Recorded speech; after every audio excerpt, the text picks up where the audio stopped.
I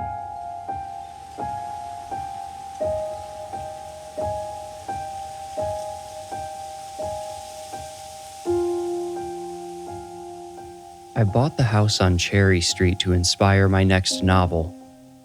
I exhausted a long search looking for somewhere with unique character, and that house definitely fit the bill.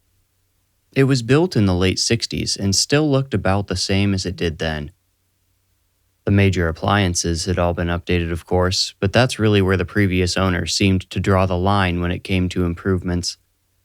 Every time I walked in, crossing the threshold onto that polypy shag carpet, I enjoyed a little trip into the past.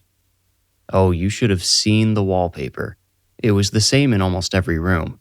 Cartoonish flowers of the sickest yellows and rustiest oranges. Cherry Street itself was what really drew me to the house, though. It's a dead end that hooks into the forest on the edge of town. Because of this odd location, my house was the only one at the end of the street on the north side, the only one with a direct view down into the woods.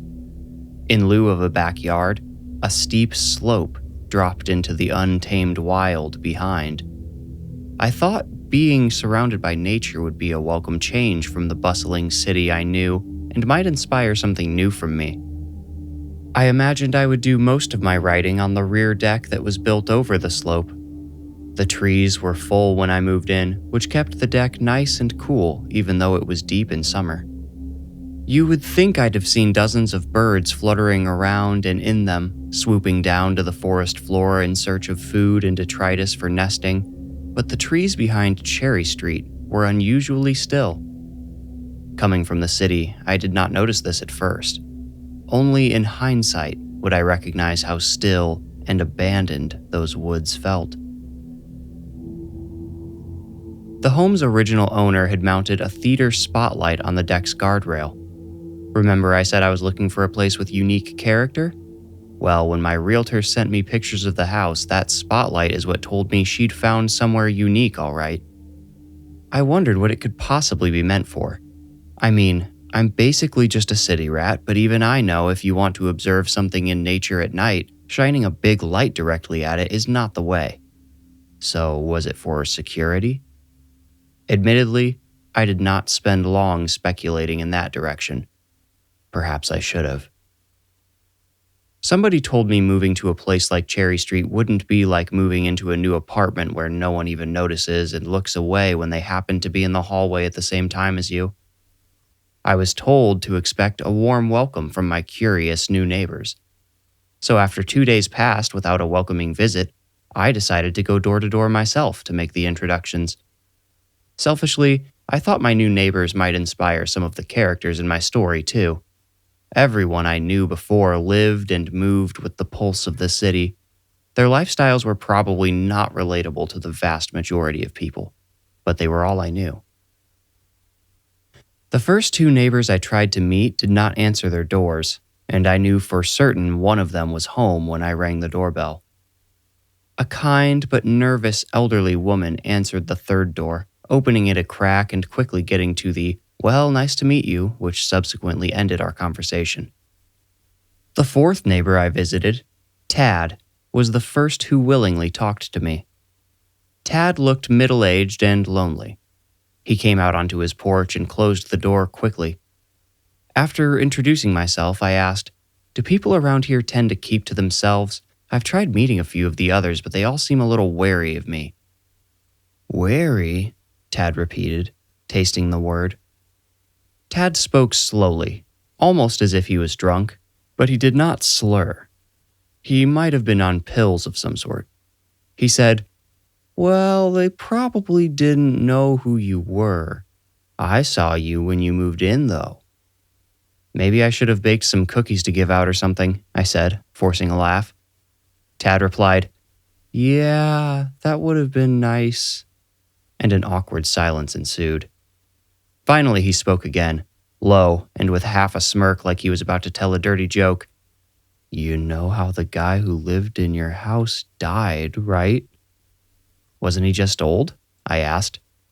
Tad's eyebrows lifted.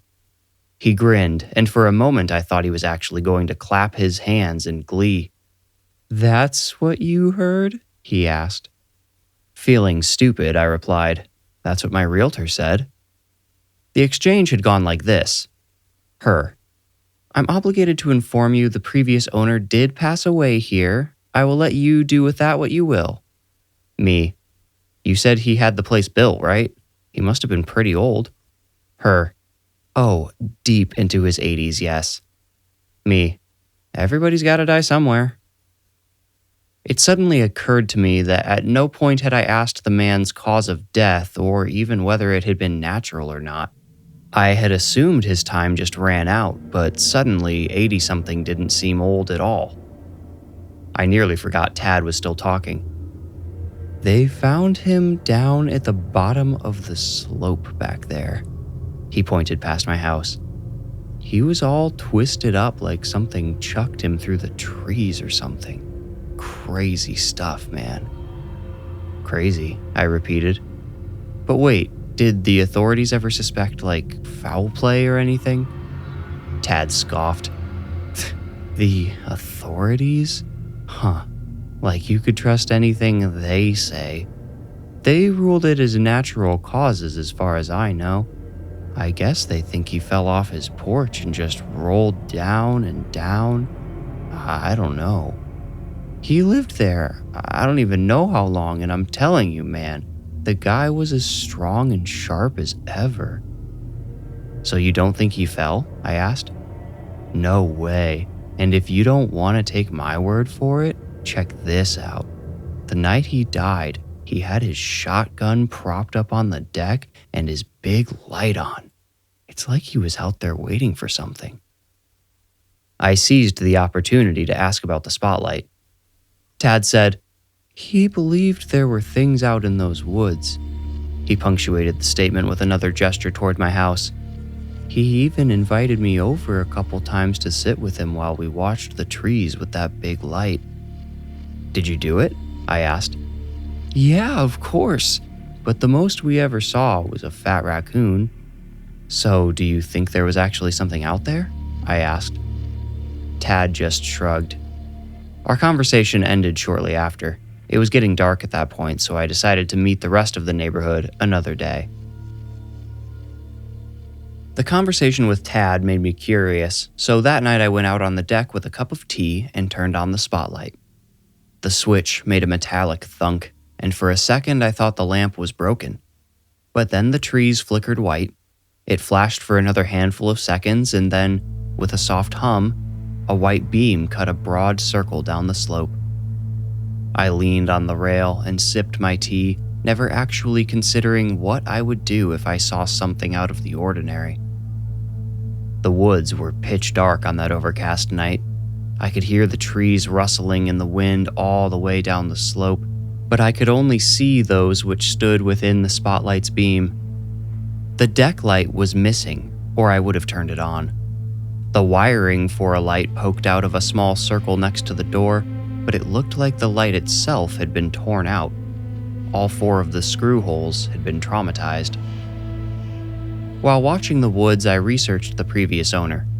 According to his obituary, which was the only web entry related to his death that I could find, he died of a heart attack. Now, it was not lost on me that the obituary so explicitly stated his cause of death, when most of the time obituaries are extremely vague. So-and-so passed away. He went home to our Lord. She died peacefully in her home, etc. Tad's words rang in my head. Like you could trust anything they say. Perhaps due to my conspiratorially geared conversation with him, I wondered if the explicit mention of a heart attack was a mask for the truth. I swirled my mug and risked the dregs to take one final sip. When I set the mug down, I watched something shift between 2 trees down below. I leaned forward a little more and focused the light. After a long time not seeing anything, I pivoted the spotlight slightly to the left. Leaves rustled just outside of its purview, and I gave it a quick jerk. Whatever made the noise moved faster, though. It disappeared, and though I waited patiently, it never appeared again. Later that night, I heard a rapping at my door. In my sleepy daze, it took me a while to orient myself. Once I did, I snapped fully awake.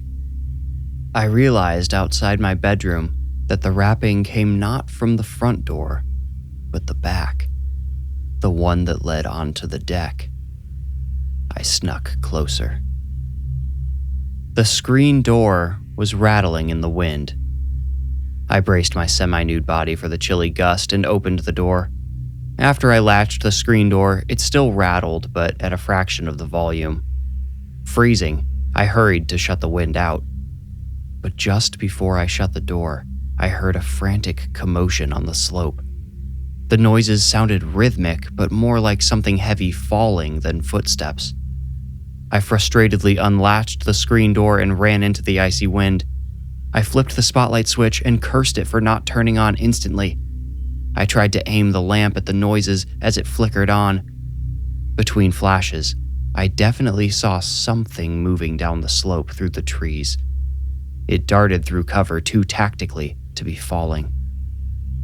When the lamp finally projected a steady beam, the creature had already made it to the bottom of the slope and vanished once more. I searched the deck and outside the house the next morning, but there was no evidence besides a few overturned leaves that anything had come near. It could have been, as Tad mentioned, a fat raccoon that I saw darting through the trees, but it looked bigger than a raccoon to me. But it was dark, I was tired, and the thing was just moving so fast. I spent a few more nights out on the deck behind the spotlight without seeing anything.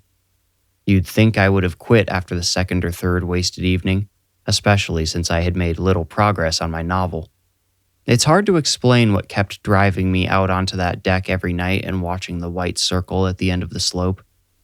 I suppose the same mechanism that makes a gambler believe the next round could be the one made me believe if I stayed inside for one night, I might miss whatever was out there. One night, after I had fallen deep asleep, a blinding light shot through my bedroom window and woke me. Through the blinds, it drew bars across the opposite wall. Immediately upon waking, I rolled onto the floor out of sight and listened. It sounded violently windy outside again, just like the first night I stayed on Cherry Street, and thanks to the wind, I could not tell whether the rustling leaves were being blown or stepped on. I couldn't tell whether the gentle tapping noises I heard on the roof and walls were from the tree branches beating against the house or from something climbing it outside. Peeking through the window was useless. The white light blinded me when I tried.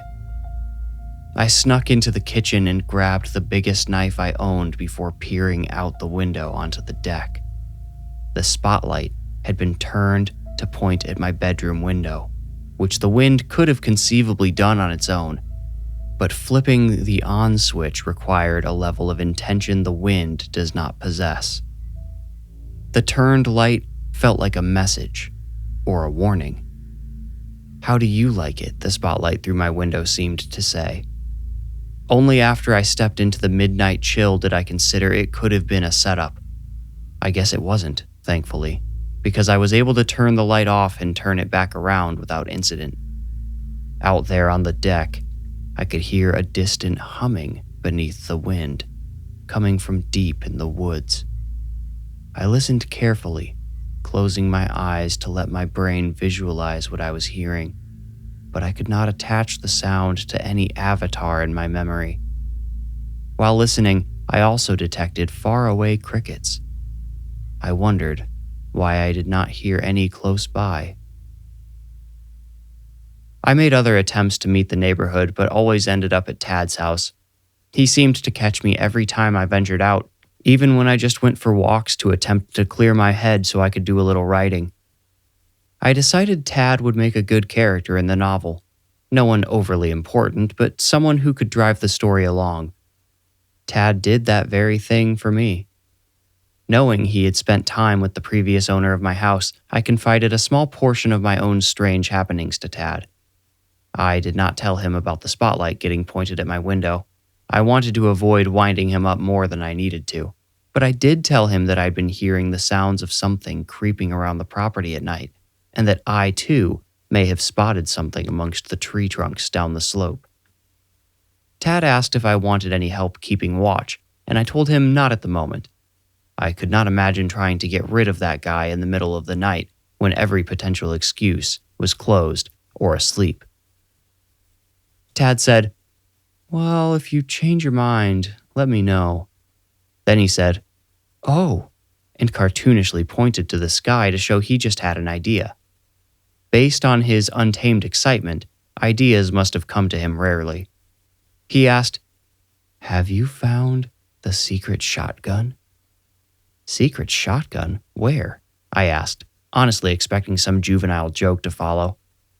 "Oh, when you go home, push up on the clothes bar in your closet. Oh, I hope nobody else found it. They couldn't have known. He only showed me in case something went bad that night I was out there with him. He had his normal shotgun out that night. He just hid that one under his bed, usually." "Okay, thanks for the tip," I said. "Well, I pointed my thumb toward my house. "Oh, sure," Tad said, still grinning like a sixth grader. He said, "Let me know what you find," and watched me all the way back to my front door. We waved to each other, and I quickly closed and locked the door. Tad would be by soon, I knew. His curiosity would get the best of him. I, myself, was curious to learn if I'd been sleeping next to a hidden gun for over a week. If it really was there, was it loaded? Where was it pointed? So many fun questions I wouldn't feel safe again until I answered. Sure enough, when I pushed up on the clothing rod in my closet, something clicked. A drywall panel fell off of the back wall. There, well polished beneath a fine coat of dust, lay a pump-action shotgun and 2 boxes of buckshot. I knew little more about guns than how to shoot them, so I couldn't tell at a glance whether this one was loaded. Cautiously, I took it out and checked. Not only was the magazine tube empty, the safety was on. Perhaps the previous owner had been a little crazy, but at least he was careful. Personally, I threw some caution to the wind and loaded 1 round before tucking the gun and ammunition under my bed. Don't worry, I left the safety on. Tad knocked shortly after.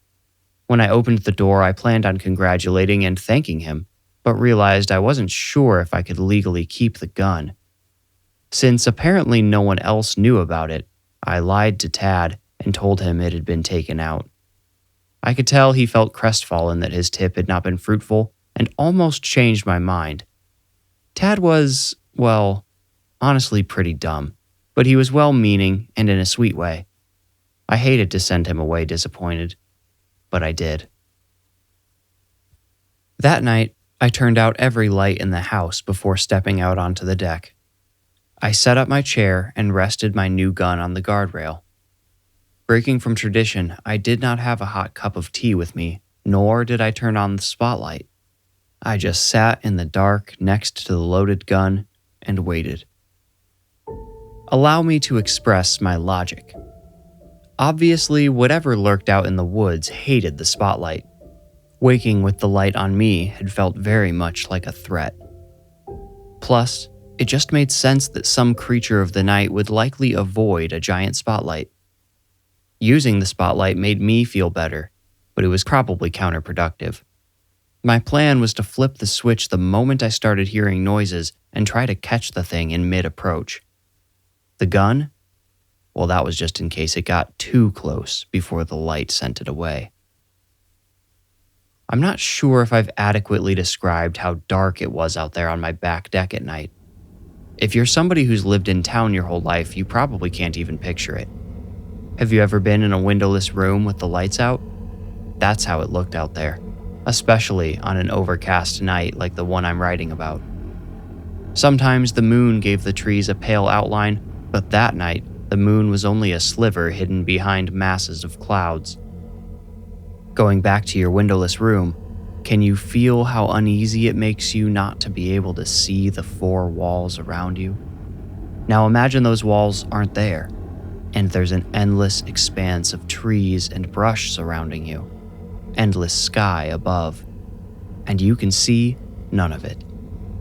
That's how it felt sitting out there, waiting. Fortune favored me in one way that night. The wind, which usually whipped through the trees, felt like no more than a breath. The stillness allowed me to hear a faint disturbance down the slope, and upon hearing it, I leaned forward. Steps rustled in rhythm. Something was crawling up the slope, carefully and slowly. My palms began to sweat and my heart raced. I had to wait for the perfect moment to turn on the spotlight. Too early and I would not catch a good look at the creature. Too late and I'd rather not think about it. I think I was right to assume the creature found safety in the darkness because the closer it came, the faster it moved. Totally counterintuitive if you factored in the steep slope. The sharp grade did not seem to tire the approaching creature in the least. I would have had to stop to catch my breath halfway up and probably once more before reaching the top. But this thing bounded toward my house tirelessly. Finally, I could stand it no longer. I wish I could say I exploited some strategic opportunity when I finally turned on the spotlight, but I did so purely out of fear. However, I failed to consider the lamp's flickering warm-up phase. I desperately needed that white circle to punch a big hole through the darkness, but only received a few pale flashes for the first couple of seconds. Unfortunately, or fortunately perhaps, that was enough to stop the creature and send it scurrying behind a tree. The white circle held strong only after the thing had moved out of sight. I reached one hand toward the gun. Suddenly, an animalistic shriek that seemed to come from all angles split my head. Covering my ears did nothing to dampen the piercing sound.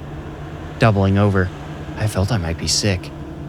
Nauseated, deaf, and mostly blind but for the spotlight, I crawled toward the door. I could not reach the gun, so I decided I would have to leave it. Before I reached the door, the distinctive whoosh of something flying towards me barely broke through the screaming pitch in my head. I looked up just in time to see a large rock smash into the spotlight. The bulb shattered, and the slope went black.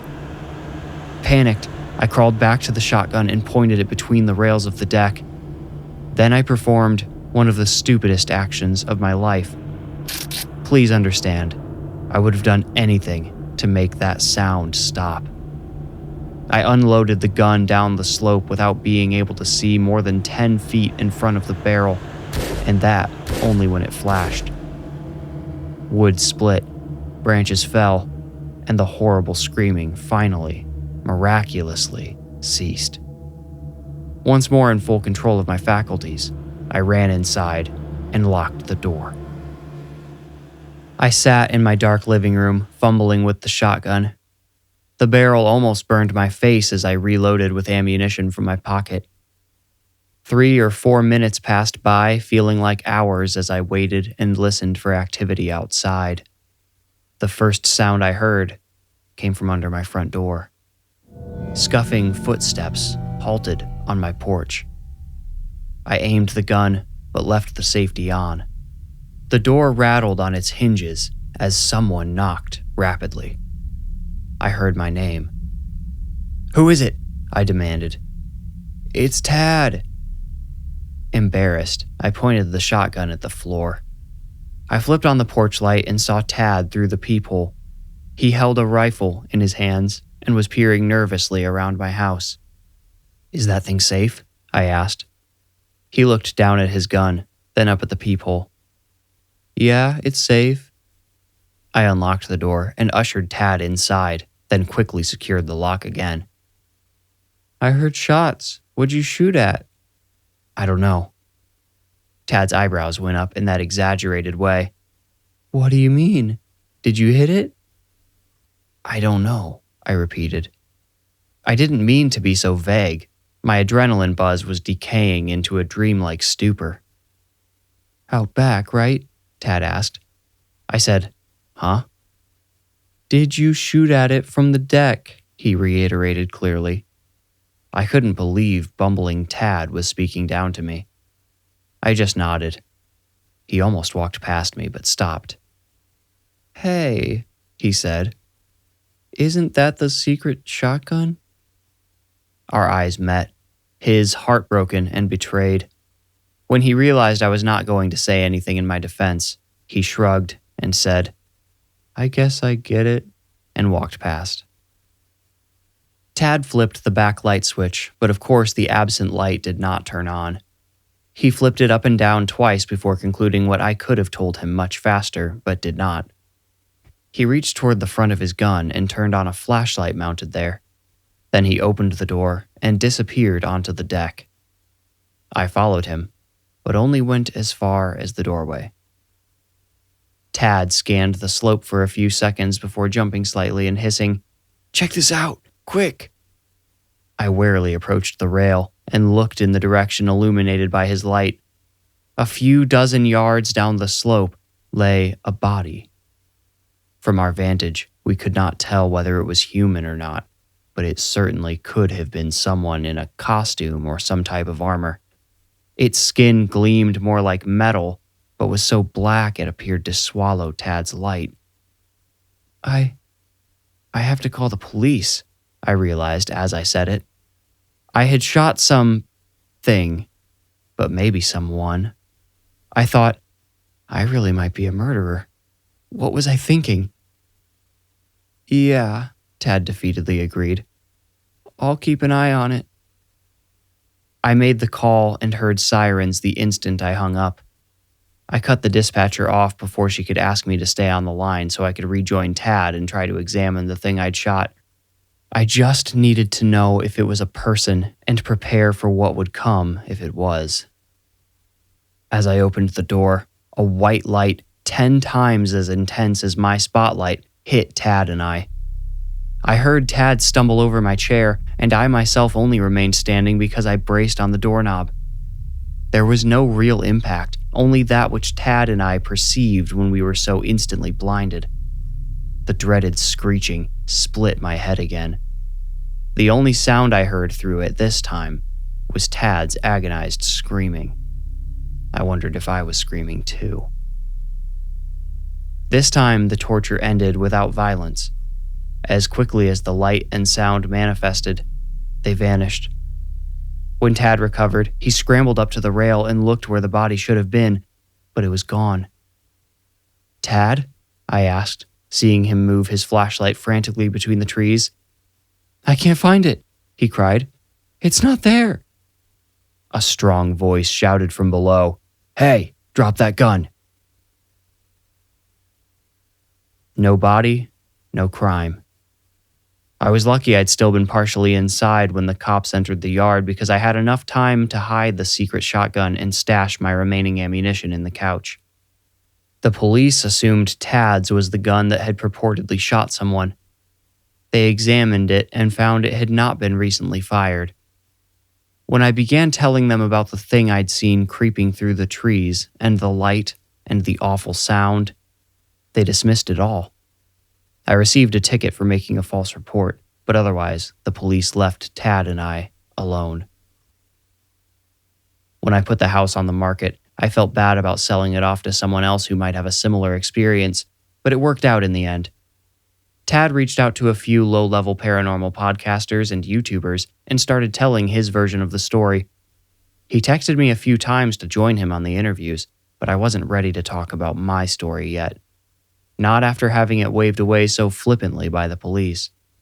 I did not need everyone else laughing at me too.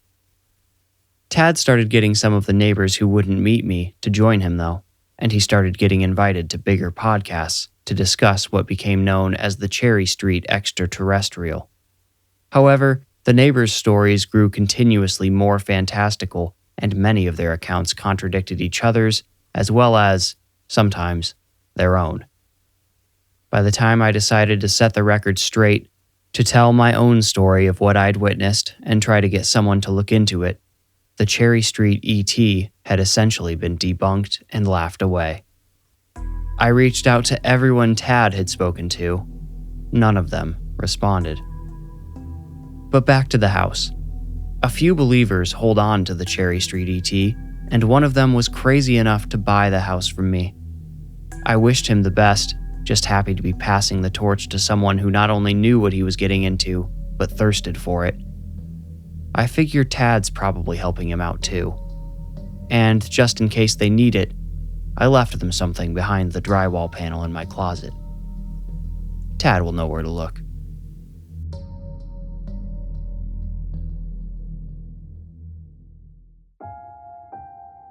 You made it out. Congratulations. If you enjoyed the story, please rate, like, review, or subscribe. For ad-free episodes and bonus Into the Woods episodes, become a patron with the link in the description. You can also support the show by buying merch. That link is also in the description below. To stay up to date, follow me on Instagram at The Warning Woods. If you feel ready, meet me here next week for another journey into the Warning Woods. Thank you for listening.